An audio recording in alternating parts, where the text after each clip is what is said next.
Morning breakfast நீங்கள் வந்து camera on பண்ணுறதுக்கு உளுத்தம்பருப்பு கடலைப்பருப்பு கொஞ்சம் கருகிடுச்சு. ஸோ வந்து பார்த்தீங்கன்னா ராகி சேமியா வந்து செய்ய போகிறேன். ராகி சேமியா செய்யறதுக்கு வந்து வெங்காயம் எடுத்துக்கிட்டேன். ஸோ இப்போது வெங்காயத்தை வந்து பார்த்தீங்கன்னா கொஞ்சம் கூட தான் எடுத்துக்கணும். நான் வந்து கட் பண்ணி எடுத்துருக்கேன். இது நல்லா கொஞ்சம் நேரம் வதங்கினதுக்கப்புறம் பார்க்கலாம்.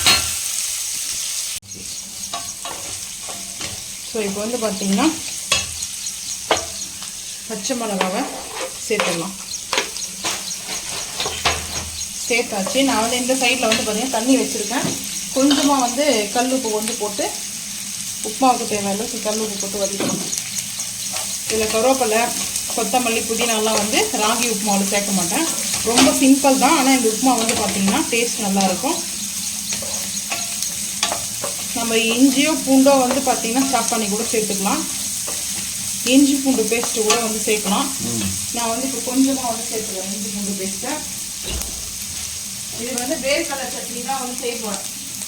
தேங்காய் சட்னி வந்து கொஞ்சம் டைம் ஆகிடும். ஸோ அதனால் இஞ்சி பூண்டு பேஸ்ட்டு ஒரு 1/4 டீஸ்பூன் சேர்த்தாச்சு. இப்போது ஐஸ்கிரீம் தான் இருக்குது. வதக்கலாம். சிம் பண்ணிடும். சிம் பண்ணிட்டு கடலைப்பருப்பு உளுத்தம்பருப்பு வந்து கொஞ்சம் கூட சேர்க்குறோம். கூட சேர்த்துக்காங்க. உப்புமா அப்புறம் பிடிக்கும். ஸோ வந்து கொஞ்சம் அந்த கிறிஸ்மஸ் வந்து பார்த்திங்கன்னா கொஞ்சம் கிறிஸ்பியாக சாப்பிட்றதுக்காக லைட்டாக சேர்த்துக்கேன். ஸோ இப்போது வெங்காயம் நல்லா என்னது ஆமாம் கொஞ்சம் நம்ம டிமார்ட்டில் வாங்கிட்டு வந்தோம் இல்லையா ராகி சேமியா சொல்லலாம் வச்சுருக்கேன். ஆனால் ஹெல்த்தியானது வந்து பார்த்திங்கன்னா ராகி வந்து. ஸோ அதனால் மார்னிங்கில் வந்து போதும் ஒரு சின்ன சேமியா. இப்போ வந்து 10:30 ஆகிடுச்சு. மார்னிங்னா 7 o'clock நினச்சிடாதீங்க. எதுக்கு சிரிக்கிறீங்க? 10:30 ஆகிடுச்சு.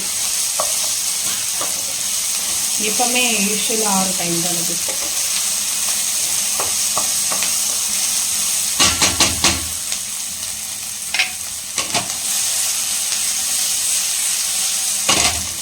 ஸோ இப்போ வந்து பார்த்தீங்கன்னா ராகி சேர்த்துக்கிறேன். அதிலே கொஞ்சம் உடைச்ச மாதிரி வந்து எடுத்துக்கிட்டேன். ஏன்னா அப்போ தான் வந்து கரெக்டாக இருக்கும்.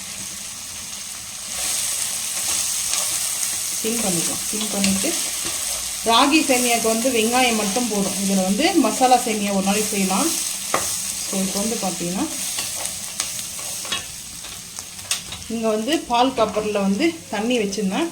ஹீட் ஆகிடுச்சு. சேர்த்துக்கலாம். ஹாட் வாட்டர் தான் சேர்க்கும்போது நல்லாயிருக்கும். பார்த்துட்டு கூட சேர்த்துக்கலாம். டக்குன்னு வந்து ரெடி ஆகிடும். ஈஸியான ஒரு ரெசிபி வந்து பார்த்திங்கன்னா இந்த ராகி சேமியா உப்புமா வந்து செய்யும்போது ரொம்ப நல்லாயிருக்கும் சாப்பிட்றதுக்கு. எனக்கு வந்து உப்புமா ரொம்ப பிடிக்கும். ஆனால் என் ஹஸ்பண்டுக்கு வந்து உப்புமா பிடிக்காது. ஸோ அதனால் அவங்களுக்காக இந்த மாதிரி ராகி சேமியா வாங்கி செஞ்சு கொடுத்து கொஞ்சம் அப்படியே சாப்பிட வைப்போமே அப்படின்னு சொல்லிட்டு ஃபைனலாக வந்து பார்த்திங்கன்னா எனக்கு ரொம்ப இதெல்லாம் பிடிக்காது. ஆமாம் எனக்கு அதிகமாக பிடிக்கும். திருப்பதியில் குத்தா மட்டும் வாங்கி சாப்பிட்றீங்க. என்ன பண்ணுறது? அதை விட்டால் வேறு வழி இல்லை. அதுதான் பார்த்தீங்களா வீட்டில் வந்து ஆர்டர் பண்ண முடியும். இதை பண்ணு அதை பண்ணுன்ட்டு. இப்போ வந்து பார்த்தீங்கன்னா ரெடி ஆகிடுச்சு. ஒரு ஸ்பூன் வந்து கீ ஆட் பண்ணிவிட்டு ஸோ அதுக்கப்புறம் அதுக்குள்ளே ஃபோன் வந்து டிஸ்டர்ப் பண்ணியாச்சு. ஸோ ஒன்றும் இல்லை, நான் வந்து மூடி போட்டேன். கேப் மட்டும் போட்டு 2 நிமிஷம் நம்மளுக்கு இந்த மாதிரி உதிரியாக வந்து உப்புமா ரெடி ஆகிடும். ஸோ வந்து பார்த்திங்கன்னா கீ போட்டு மிக்ஸ் பண்ணிக்க வேண்டியதான். இப்போ வந்து வேர்க்கடலை சட்னியை வந்து ரெடி பண்ணிவிட்டு பார்க்கலாம் வாங்க. சூப்பராக இருக்கும் உப்புமா ரெடி. வேர்க்கடலை சட்னி வந்து பார்த்திங்கன்னா கொஞ்சம் பூண்டு கூடவே எடுத்துருக்கேன். அதுக்கப்புறம் காஞ்சி மிளகாய் காரத்துக்கு தேவையான அளவுக்கு. அதுக்கப்புறம் வேர்க்கடலை வந்து பார்த்திங்கன்னா போதும் சட்னிக்கு. ஸோ இதில் நான் தாளிக்க மாட்டேன். வேர்க்கடலை வந்து பார்த்திங்கன்னா ஆல்ரெடி வந்து ஆயிலு. ஸோ அதனால் வந்து தாளிக்கலாம் மாட்டேன். ஒரே ஒரு துண்டு இஞ்சி வச்சுக்கிட்டு நம்ம வந்து ஆட் பண்ணிக்கலாம். நான் வந்து பார்த்தீங்கன்னா இஞ்சி வந்து சேர்க்கல. ஸோ கொஞ்சம் காரமாக தெரியும், அதனால வந்து சேர்க்கல. கல்லுப்பு மட்டும் கொஞ்சமாக வந்து சேர்த்துக்கிறேன். அவ்வளோதான். இப்போ வந்து அரைச்சிட்டு வந்துடலாம். கொஞ்சம் தண்ணி ஊற்றி பைன் ஃபேஸ்ட்டாக அரைச்சிட்டு வந்து பார்க்கலாம் வாங்க. இப்போ வந்து பார்த்திங்கன்னா ராகி உப்புமாவை பொங்கலா மாதிரி மாற்றிட்டேன். ஸோ வந்து பார்த்திங்கன்னா ஒரு 2 கரண்டி எடுத்துருக்கேன். ஸோ வந்து எனக்கு வந்து போதும். ஸோ வந்து பார்த்திங்கன்னா வேர்க்கடலை சட்னி இது வந்து ரொம்ப டேஸ்ட்டு சூப்பராக இருக்கும். வேணும்னா நம்ம வந்து தாளிச்சிக்கலாம். தாளித்து சாப்பிட்டா கூட நல்லா தான் இருக்கும். ஆனால் ஆயில் வந்து வேர்க்கலை இல்லையா, ஸோ அதனால் வந்து நான் எப்போ டைம் தான் வந்து தாளிப்பு கொடுப்பேன். இன்னி டைம் வந்து தாளிப்பு கொடுக்க மாட்டேன்.